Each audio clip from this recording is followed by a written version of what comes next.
Hello বন্ধুরা, সকলে কেমন আছো? আশা করি সকলে ভালোই আছো। তো আজকে আবার একটা নতুন অঙ্ক নিয়ে তোমাদের সামনে হাজির হয়েছি। তো চলো শুরু করা যাক। আজকে কোশ্চেন নম্বর 25। অরুণের ইংরেজি ও অঙ্কের প্রাপ্ত নম্বরের সমষ্টি 170 এবং নম্বরের পার্থক্য 10। ইংরেজি ও অঙ্কে প্রাপ্ত নম্বরের অনুপাত কত? তাহলে এখানে আমরা করব কি, যে ইংলিশ প্লাস ম্যাথ এটা পেয়েছে 170, আর বলা আছে যে ইংলিশ এবং ম্যাথের নম্বরের যে ডিফারেন্স বা পার্থক্য সেটা 10 বলা আছে।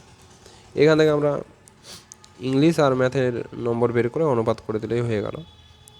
তাহলে প্রথমে আমরা ইংলিশ প্লাস ম্যাথ সমান যে 170, ইংলিশ মাইনাস ম্যাথ সমান 10।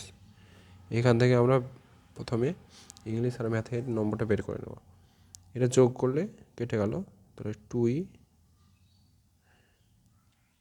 তাহলে হচ্ছে 180। এর মান পেলাম কত? 90। এখান থেকে আমরা এর জায়গায় 90 বসিয়ে দেবো। এখান থেকে পাবো যে 90 মাইনাস এম সমান 10 ইমপ্লাইজ দ্যাট এখানে এম এর মানটা হবে 80। তাহলে তাহলে হচ্ছে আমার বলেছে ইংরেজি অঙ্কে প্রাপ্ত নম্বরের অনুপাত English is to math. English 90 পেয়েছি ইস টু ম্যাথ 80। এটাকে 10 দিয়ে ভাগ করলে 9, এটাকে 10 দিয়ে ভাগ করলে 8। তাহলে ইংলিশ এবং অঙ্কে প্রাপ্ত নম্বরের যে অনুপাত সেটা আমরা পেলাম 9:8।